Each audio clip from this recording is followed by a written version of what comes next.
여러분 오늘 데살로니가 전서 7강 제목은 흔들리지 않는 믿음입니다. 여러분 따라해 봅시다. 흔들리지 않는 믿음. 우리 믿음이 흔들리지 말아야 되죠. 흔들리지 않는 믿음의 반대는 견고한 믿음을 얘기하는 거죠. 견고한 믿음.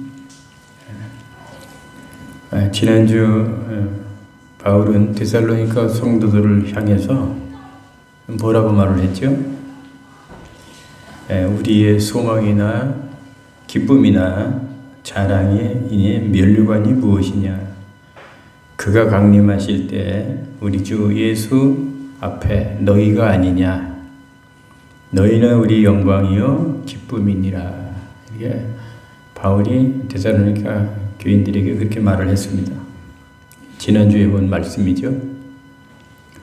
바울은 인간적으로 자랑할 것이 누구보다도 많았던 그런 사람이었지만은 그런 인간적인 자랑 하나도 하지 않고 오직 데살로니가 성도들을 자랑하는 뜻밖의 자랑을 하였습니다.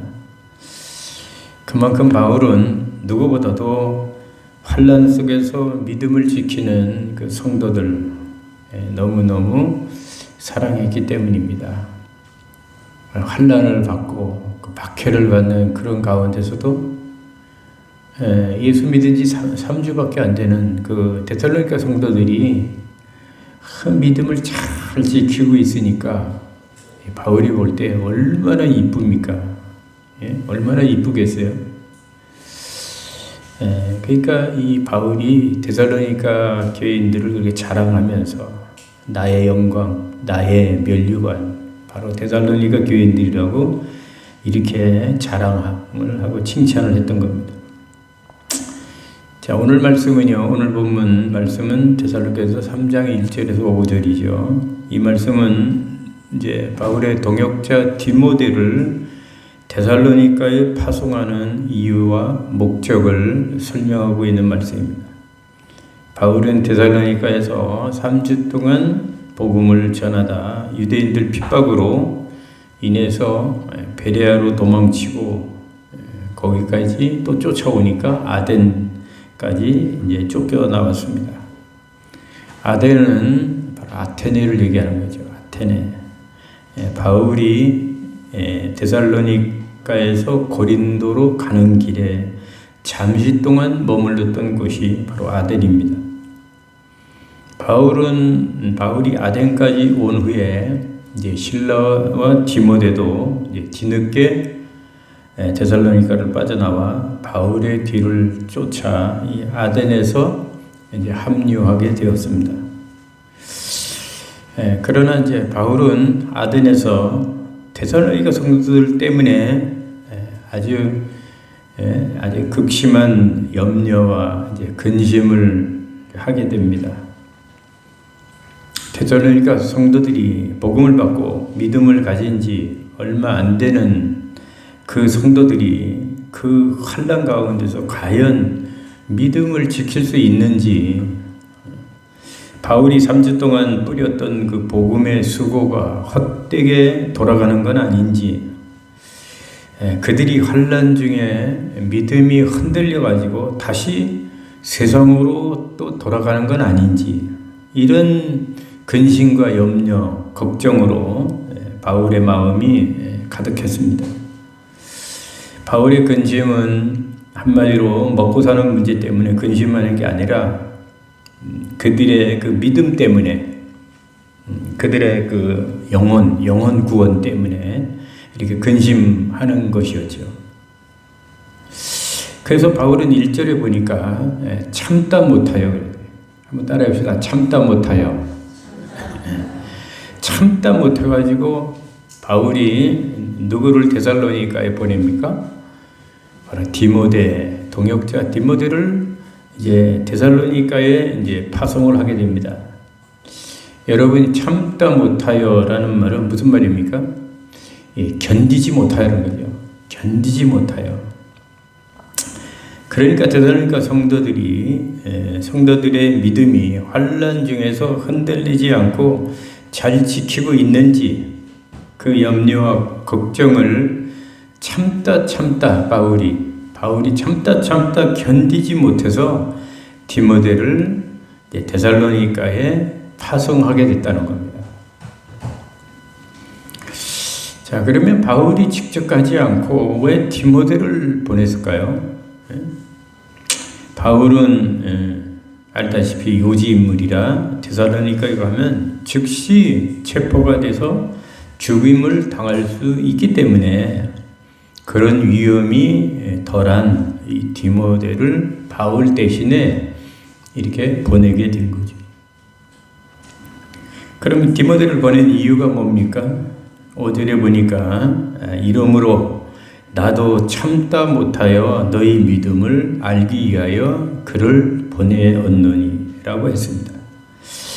그러니까 환난 가운데 데살로니가 성도들이 지금 믿음을 잘 지키고 있는지 알아보게 하려고 그게 궁금해 가지고 디모데를 보낸 것입니다. 데살로니가 교인들이 믿음을 잘 지키고 있는지, 그러니까 이 바울의 이 관심은 이 데살로니가 성도들의 그 믿음이 떨어질까봐, 흔들릴까봐, 그렇게 되면 이제 구원에서 떨어지는 거니까 온통 거기에 근심 걱정이 있었던 겁니다. 또 3절에 보니까 아무도 이 여러 환난 중에 흔들리지 않게 함이라고 했습니다. 그러니까 혹시라도 흔들리는 성도가 있으면 좀 바울 대신 디모데가 가서 좀 붙잡아 주라고, 그래서 이제 디모데를 보냈다는 거죠. 야, 여러분, 우리는 오늘 이 말씀 속에서 데살로니가 성도들의 영혼을 위하고 믿음을 위하여 참지 못할 정도로 근심하고 걱정하는 바울 사도를 보면서 여러분들은 무엇을 느끼고 무엇을 배워야 하겠습니까? 과연 나는 내 가족의 영혼 구원을 위하여 얼마나 근심하고 걱정하느냐 하는 거겠죠. 나는 과연 내 남편의 구원을 위해서, 아니면 내 자녀의 구원을 위해서 나는 얼마나 근심하고 있느냐 하는 것입니다. 과연 저와 여러분들은 이 사도 바울처럼 한 영혼의 구원을 위해서 걱정하고 있느냐는 것입니다. 바울에게서 우리가 배워야 할 점이죠. 혹시라도 내 사랑하는 자들이 구원받지 못하고 교회 생활하지 않고 자기 멋대로 사는데도 아무런 근심도 없고 천하태평하게 그렇게 그냥 이렇게 살고 있지는 않습니까? 우리는 오늘 이 데살로니가 성도들의 믿음과 구원을 위해서 걱정하는 이 사도 바울을 우리는 본받아야 합니다. 자, 오늘 본문에 보면 바울은 특별히 데살로니가 성도들이 믿음이 흔들릴까봐 한번 따라해 봅시다. 믿음이 흔들릴까봐. 여러분들의 좀 느낌이 좀 있으면 좋겠습니다. 믿음이 흔들릴까봐 그 걱정을 했습니다. 바울이 왜 그러면 이런 걱정을 합니까? 자기 아들, 딸들도 아니고 자기 가족도 아닌데 그 이유는 세 가지입니다. 바울이 그들의 믿음이 흔들릴까봐 걱정했던 세 가지 이유는, 첫째는 그들이 복음을 받은 지 몇 주밖에 안 됐어요?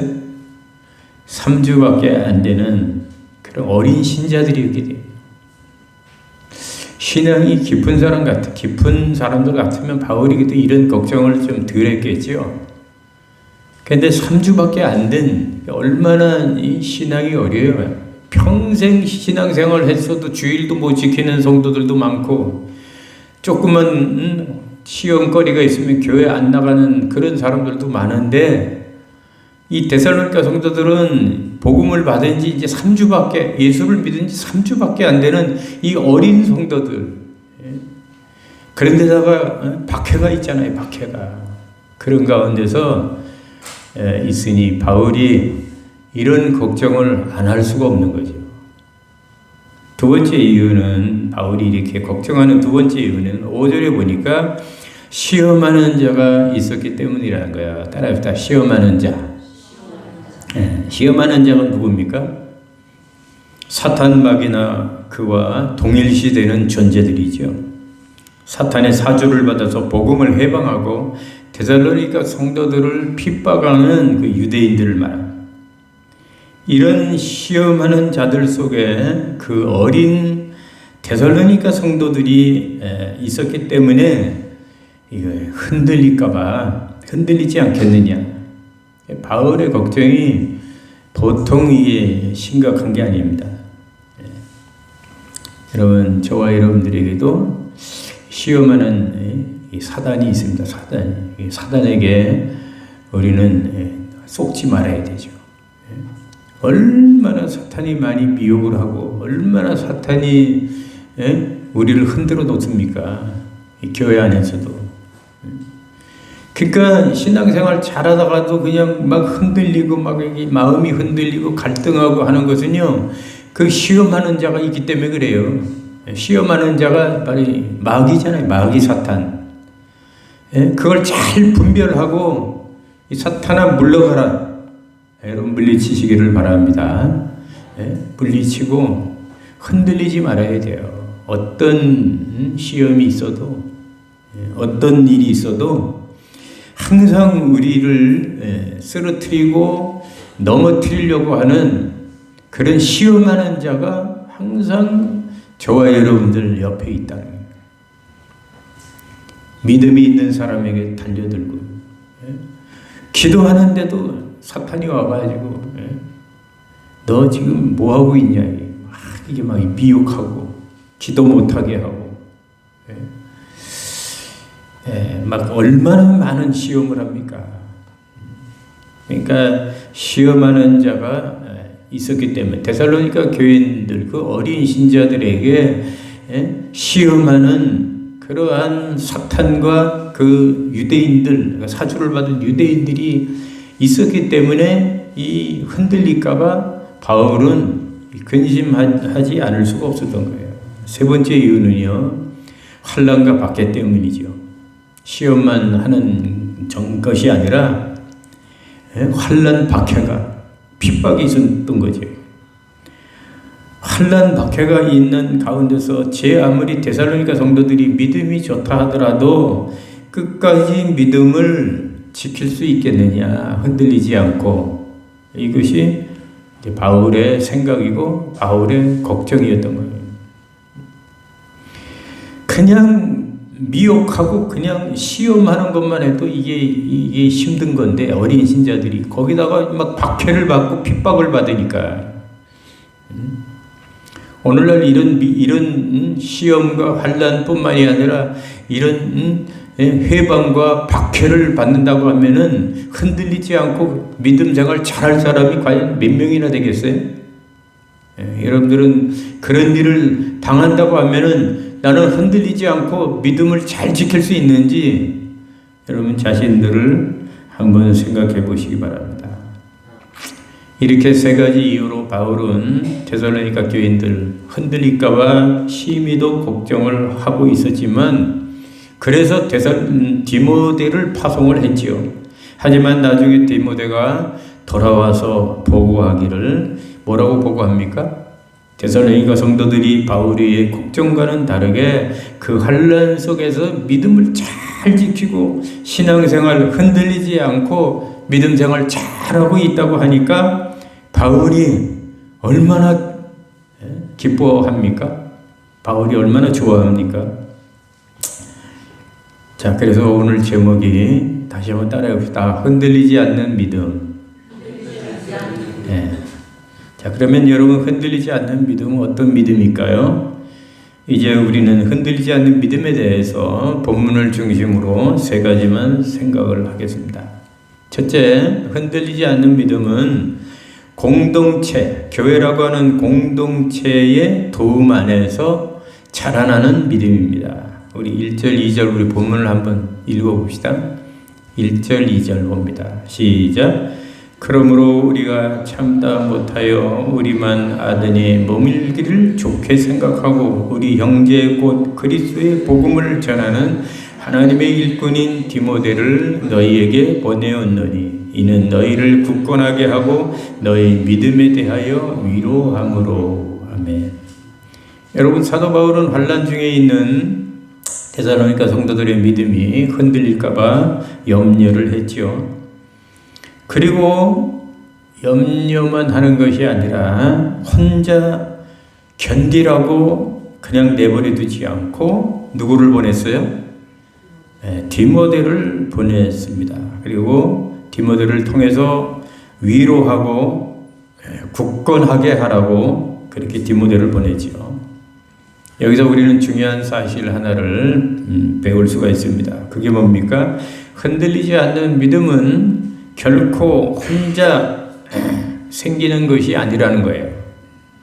그러니까 흔들리지 않는 믿음은 혼자가 아니라 누군가의 격려와 돌봄 그리고 가르침과 동행이 있어야 한다는 겁니다.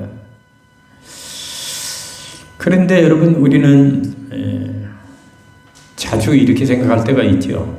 나는 혼자서도 믿음 생활 잘할 수 있어. 그렇게 생각할 때가 많은데, 그러나 여러분, 초대교회를 보십시오. 초대교회는 신앙생활할 때 자기 혼자서만 잘하는 개인주의 신앙생활이 아니라 철저하게 서로를 붙들어주고 도와주고 세워주는 공동체적 그런 믿음 생활을 했지 않습니까? 초대교회들. 그래서 그들은 환난과 박해 속에도 흔들리지 않는 견고한 믿음 생활을 했던 거 아닙니까? 그러므로 여러분, 우리도 흔들리지 않고 굳센 믿음 생활을 하려고 하면 우리가 서로 도와주고 서로 끌어주고 위로하고 권면하는 공동체적인 교회 중심의 그런 믿음 생활을 해야 되는 거죠. 바울이 디모데를 보낸 이유가 바로 그래서 보낸 거 아닙니까? 디모데를 보낸 이유는 단 하나, 성도들의 믿음이 흔들리지 않도록 하기 위함이었다는 거예요. 그러므로 여러분, 흔들리지 않는 믿음은 교회라고 하는 공동체 안에서 자라고 지켜지고 회복되는 그런 믿음입니다. 그래서 우리는 공동체 속에서 서로 붙잡아주고 세워주는 디모데와 같은 역할을 해야 하는 거죠. 그래서 신앙생활을 잘한다고 말할 수 없는 사람은 교회 소속을 무시하고 교회에 나와도 매이는 거 싫어하고 자기 혼자 그냥 신앙생활 잘한다고 자기 혼자서만 그냥 교회만 왔다 갔다 하는, 교회 모든 일에 같이 협력하지 않고 같이 공동체에서 하나로 녹아나지 않고 자기 혼자 개인주의로 신앙생활하는 것은 참 좋은 신앙생활이라고 말할 수가 없습니다. 우리가 흔들리지 않으려고 하면 우리가 공동체에서 하나가 되어야 되죠. 하나로 뭉쳐야 되고,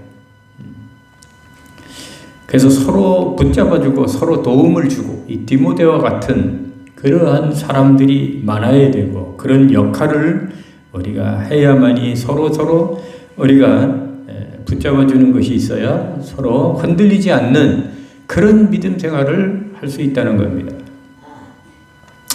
목사인 저도 그렇습니다. 목사인 저도 연약하고 그럴 때 누가 좀 붙잡아주면 굉장히 위로가 되고 힘이 됩니다.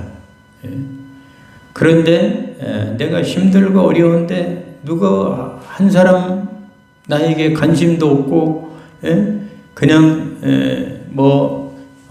그 위로하는 사람도 한 사람도 없을 때 더욱더 그 힘든 과정을 견뎌내기가 어려운 거죠. 목사도 그런데 믿음이 약한 사람은 붙잡아주지 않으면 금세 바로 그냥 흔들려 버리는 거죠. 그래서 우리 교회는 서로 돌아봐야 됩니다. 사도행전에 보면 너희가 서로 돌아보라는 말씀이 있잖아요. 따라 해봅시다. 서로 돌아보자. 우리 교회에서 내가 붙잡아줘야 될 사람 누군가, 위로해줘야 될 사람 누군가, 내가 격려해줘야 될 사람 누군가, 내가 도와줘야 될 사람이 누군가, 우리가 서로 돌아봐야 된다는 거죠. 두 번째로 흔들리지 않는 믿음은 어떤 믿음일까요? 고난을 예비하고 감당하는 믿음입니다. 우리 3절에서 4절을 보겠습니다. 시작. 아무도 이 여러 환난 중에 흔들리지 않게 하려 하매니 우리가 이것을 위하여 세움받은 줄을 너희가 스스로 아느니라. 우리가 너희와 함께 있을 때에 장차받을 환난을 너희에게 미리 말하였으므로 너희가 아는 바와 같이 그것이 그대로 되었느니라. 이 말씀을 보면 바울은 성도들에게 환난이 반드시 온다고 미리 예언을 했지요. 그 데살로니가 성도들에게 앞으로 환난이 올 것이다 예언을 했어요. 그런데 바울이 예언한 이 말씀은 실제로 데살로니가 성도들에게 그대로 나타났잖아요. 그대로 일어나고 말았어요. 하지만 중요한 것은 바울이 그 고난을 우연이나 실수로 여기지 않았다는 점입니다. 오히려 바울은 뭐라고 말하죠? 3절에 보면 우리가 이것을 위하여 세움을 받았다 이렇게 말을 합니다. 이 말은 하나님은 우리가 환난과 시험 속에서도 믿음을 지키도록 부르셨다는 거죠. 그러므로 여러분 우리가 가는 신앙생활에는 바울이 지금 이렇게 예언한 대로 우리 신앙생활에는 꽃길만 있는 게 아니죠. 성도가 가는 신앙생활에 시험이 있고 목사가 가는 길만 가시밭길이 아니라 성도들이 가는 길도 똑같아요. 그게 주님 가신 길이니까요. 좁은 길이고 가시밭길이고. 그래서 꽃길만 있는 게 아닙니다. 시험도 있고 말 못할 눈물의 고난도 있고 수많은 시련이 있다는 것입니다. 그런데 이런 것을 모르고 예수 믿으면 축복만 있고 뭐 꽃길만 있는 줄 알고 신앙생활을 했다가는 여러분 큰일 나는 거죠. 여러분 어느 교회에 김 집사님이라는 분이 계셨어요. 예수님을 영접하고 믿은 지 얼마 안 되는 새신자였는데 그분이 처음 교회를 나왔을 때 사람들의 간증을 들으며 그는 이렇게 생각을 했습니다. 교회에서 간증을 많이 하잖아요. 예수 믿으면 병도 낫고 자녀도 잘 되고 직장도 형통해진다니 이제 나도 예수 믿었으니 복이 터지겠구나. 대박이 나겠구나. 예수 믿었으니까 대박 나겠구나. 이렇게 김지사라는 분이 처음에 교회에 와서 간증을 들으면서 그렇게 생각을 했대요. 교회만 언제나 예수 믿으면 복 받습니다. 그런 말이 넘쳐나고 그 김지사는 그 말들을 진심으로 믿었다고 합니다. 그런데 신앙생활을 시작하고 얼마 지나지 않아서 축복은커녕 그의 아내가 암 판정을 받았대요. 뿐만 아니라 사업도 갑작스럽게 무너지기 시작하고 가까웠던 사람들의 도움이 하나둘 끊어졌답니다. 그렇게 되니까 김집사라는 사람은 이제 시험이 들고 이제 좌절하기 시작하는 거예요. 심지어 어느 날에는 기도하다가 김집사가 이렇게 소리를 질렀습니다. 하나님, 도대체 왜 이러십니까? 내가 뭘 잘못했다고 나한테 왜 이러시는 거예요? 예수 믿으면 모든 게 다 잘 된다고 그랬잖아요. 그렇게 소리를 지르면서 그의 마음은 무너졌고 결국은 며칠 견디지 못하고 그 김지사라는 사람은 시험이 들어서 교회를 한동안 떠나게 되었다고 합니다. 하지만 몇 개월 뒤에 그의 아내의 병세가 기적적으로 호전되고 그동안 지켜보던 한 장로님의 조용한 권면으로 다시 교회에 발을 들이게 되었다고 합니다. 그리고 예배 중에 목사님을 통해서 들은 설교 말씀 한 구절이 그의 심령을 기울였는데 그 말씀이 뭐냐 하면 로마서 5장 3절에서 5절 말씀을 요약하면 하나님은 우리의 환난 중에도 소망을 갖게 하시며 그 믿음을 연단하여 진짜로 만드신다라고 하는 그 말씀에 감동을 받고 그 말씀으로 크게 깨닫고 많은 성도들 앞에서 그 김지사라는 분이 나중에 간증하기를 이렇게 간증하대요. 나는 복을 얻기 위해 예수를 믿었지만 예수님은 나를 믿음의 사람 만들기 위해서 시련을 주셨습니다. 나에게 시련은 벌이 아니라 하나님이 주시는 훈련이었습니다. 이제는 좋은 일이 생겨서 예수를 믿는 게 아니라 고난 중에도 나를 붙드시는 주님 때문에 감사하면서 이제 믿음 생활 잘하겠습니다. 그렇게 간증을 하더래요. 여러분, 이와 같이 흔들리지 않는 믿음은 고난이 없어서가 아니라 고난을 알고도 견디는 믿음이죠. 고난을 벌로 생각하는 것이 아니라 하나님의 섭리로 받아들이고 오히려 고난 속에서 더 단단해지는 믿음이에요. 여러분들도 그런 믿음이 되시기를 주의 이름으로 축원합니다. 자, 마지막 세 번째, 흔들리지 않는 믿음은 어떤 믿음일까요? 시험을 분별하고 깨어있는 믿음입니다. 5절 우리 봅시다. 시작.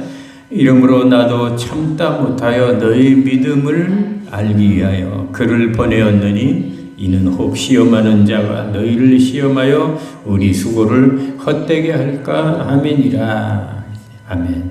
여기에 보면 바울은 시험하는 자, 즉 사탄의 공격을 지금 언급하고 있지 않습니까?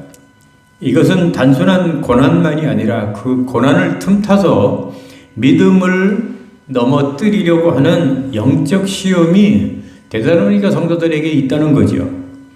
또 바울이 말하는 수고가 헛되지 않게 하기 위해 디모데를 보냈다는 말은 믿음은 실제로 넘어질 수도 있고 무너질 수도 있는 실체라는 거예요. 그러니까 무너지는 믿음도 있고 또 무너질 수 있는 믿음도 있다는 거예요. 그러므로 여러분, 흔들리지 않는 믿음, 어떤 믿음일까요? 감정이나 환경에 의지하는 그런 믿음이 아니라 시험과 유혹의 존재를 알고 깨어 기도하고 말씀으로 무장하는 그런 믿음이지요.